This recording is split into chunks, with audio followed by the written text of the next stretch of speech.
Hello everyone. इस session में हम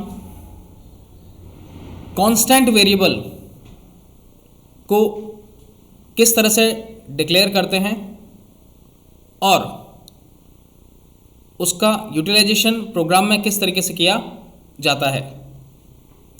जैसा कि लास्ट सेशन में हमने डिस्कस किया था कि कांस्टेंट वेरिएबल क्या होते हैं।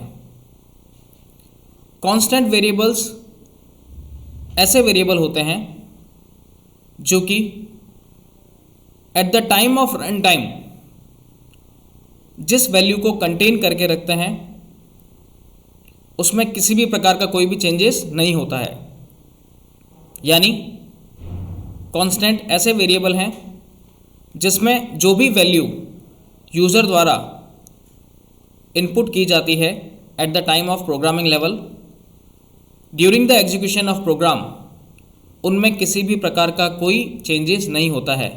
वो वैल्यूज़ कांस्टेंट रहती है, यानी चेंजेबल फॉर्म में नहीं होती है।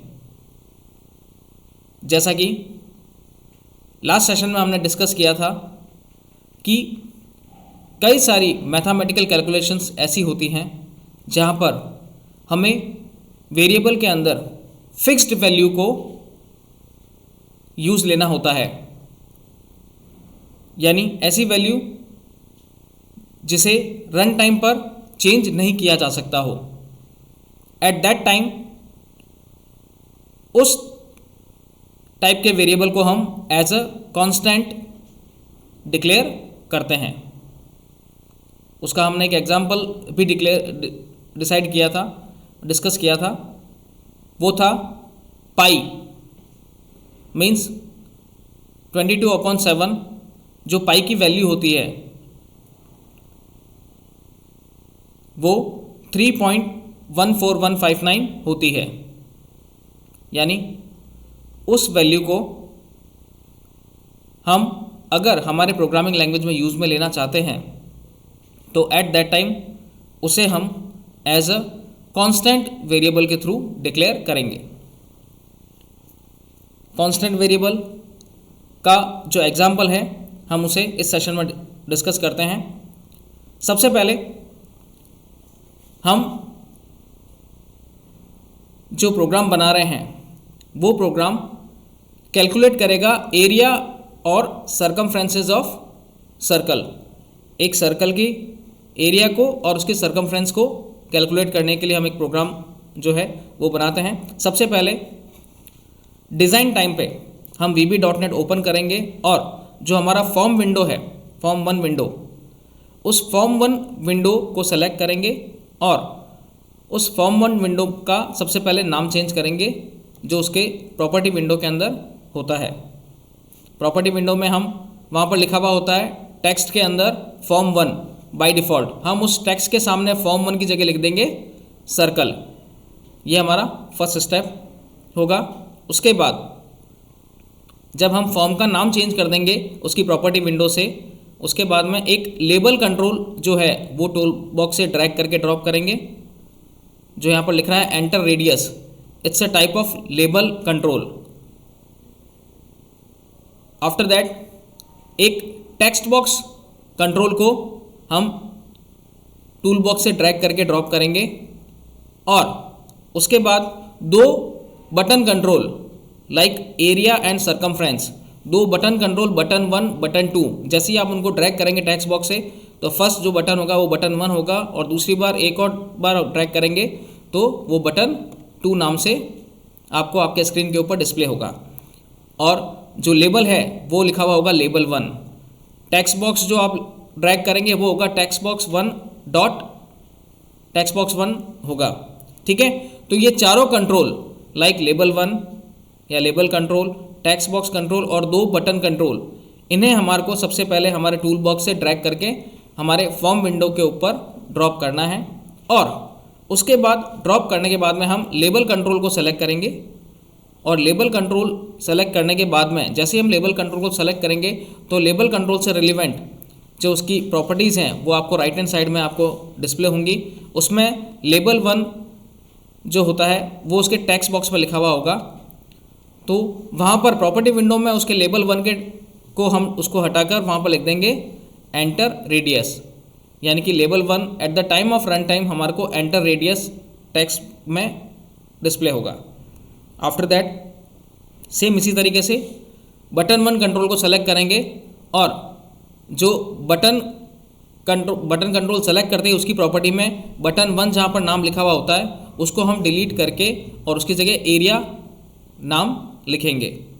सेम इसी तरह से नेक्स्ट स्टेप में हम बटन 2 को सेलेक्ट करेंगे, सेलेक्ट करते ही उसकी प्रॉपर्टी में जहाँ पर बटन 2 लिखा हुआ होगा उसको डिलीट करके हम वहाँ सर्कमफ्रेंस लिख देंगे। तो हमारा जो फॉर्म विंडो है, जो यानी कि हमारा जो डिज़ाइन विंडो है, उस डिज़ाइन विंडो में इस तरीके से आपको आपका इंटरफेस दिखाई देगा। उसके बाद हम इनकी प्रोग्रामिंग करेंगे। सबसे पहले हम हमारे फॉर्म विंडो को सेलेक्ट करेंगे और जब उस पर डबल क्लिक करेंगे, डबल क्लिक करते ही हमारे सामने स्क्रीन के ऊपर लिखा हुआ होगा पब्लिक क्लास फॉर्म 1 और इस पब्लिक क्लास फॉर्म 1 में ही हम यहाँ पर एक कांस्टेंट वेरिएबल को डिक्लेयर करेंगे, like const CONST। Const keyword है जिसके थ्रू कांस्टेंट वेरिएबल को डिक्लेयर किया जाता है। आफ्टर दैट कॉन्स्ट डिफाइन करने के बाद में हम PI यानी पाई शॉर्ट फॉर्म में वेरिएबल का नाम दे देंगे हम एज डेसिमल। ये इसकी डेटा टाइप होगी कि ये PI वेरिएबल जो हम कांस्टेंट डिक्लेयर कर रहे हैं वो किस टाइप का वेरिएबल है, डेसिमल टाइप का वेरिएबल है। इक्वल्स टू उसकी वैल्यू भी यहीं पर हम लोग क्या कर रहे हैं, इनिशियलाइज कर रहे हैं 3.14159। तो यहाँ पर तो हमने वेरिएबल को डिक्लेयर किया और उसकी वैल्यू भी यहीं पर इसी के साथ में साइमल्टेनियसली हमने उस वैल्यू को इनिशियलाइज कर दिया है। ठीक है, तो ये कांस्टेंट वेरिएबल को डिक्लेयर करने का मैनर है, तरीका है। कॉन्स्ट कीवर्ड से हम उसको डिफाइन करेंगे। Pi it's a name of constant variable, it may be anything. User अपनी रिक्वायरमेंट के अकॉर्डिंग कोई भी वेरिएबल का नाम दे सकता है। एज उसकी डेटा टाइप भी यूज़र अपनी रिक्वायरमेंट के अकॉर्डिंग डिफाइन कर सकता है, जैसे कि मैंने यहाँ पर डिफाइन की है डेसिमल। आप इंटीजर कर सकते हैं, डबल कर सकते हैं, इट मे बी एनीथिंग। किसी भी प्रकार की डेटा टाइप आप डिफाइन कर सकते हैं जो यूज़र के ऊपर डिपेंड करेगा। यूज़र अपनी रिक्वायरमेंट के अकॉर्डिंग ही उसे डिफाइन करेगा।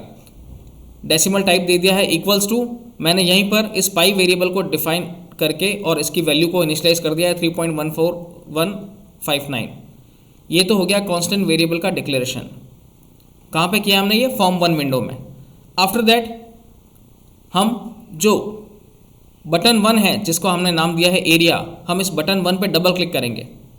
जैसे ही इस पर डबल क्लिक करेंगे, डबल क्लिक करते ही हमारे सामने इसका बटन 1 कंट्रोल का प्री प्रोसेसर डायरेक्टिव जो है वो ओपन हो जाएगा, यानी प्राइवेट सब और एंड सब।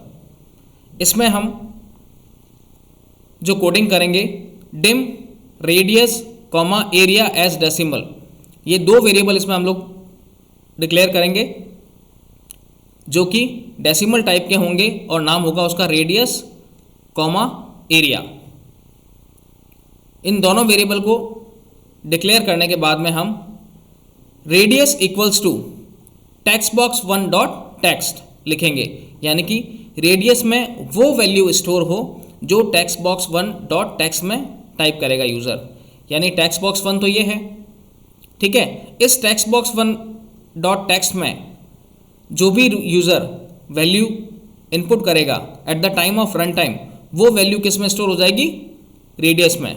लाइक आपने 4, 5, 6 eight the time of run time आप एंटर करेंगे तो वो 4, 5, 6 जो भी वैल्यू है वो रेडियस वेरिएबल के अंदर स्टोर हो जाएगी। उसके बाद नेक्स्ट यहाँ पर हमने इसका लिखा है नाम एरिया। तो एरिया का फॉर्मूला क्या होता है, area equals to pi multiply by radius multiply by radius means pi r square.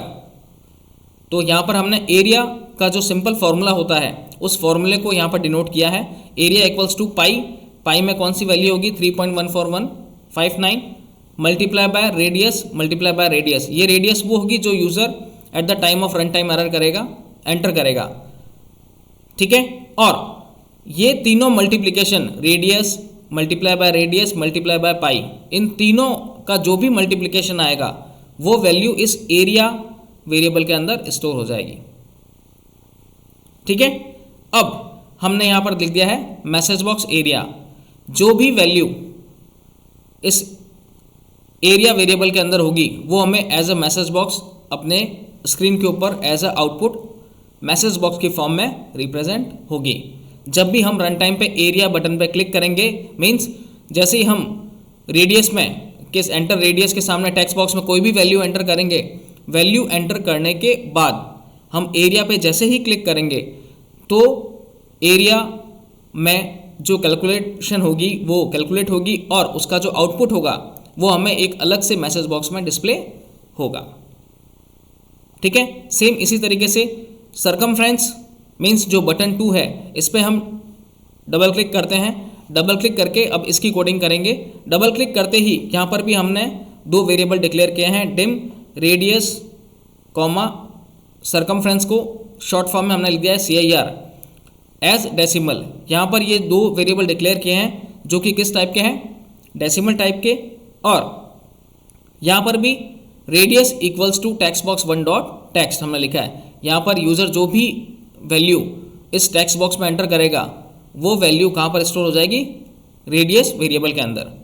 और उसके बाद सरकमफ्रेंस का जो फार्मूला होता है वो हम लिखेंगे CIR equals to 2 multiply by pi multiply by radius, यानी 2 pi R, 2 multiply 3.14159 multiply radius. Radius जो टेक्स्ट बॉक्स 1 में जो भी यूज़र एंटर करेगा, इसको ये कैलकुलेट करके जो वैल्यू होगी सरकमफ्रेंस वाला जो वेरिएबल है उसमें स्टोर हो जाएगी और मैसेज बॉक्स के थ्रू हम उस सरकमफ्रेंस वाले को की वैल्यू को प्रिंट कर देंगे।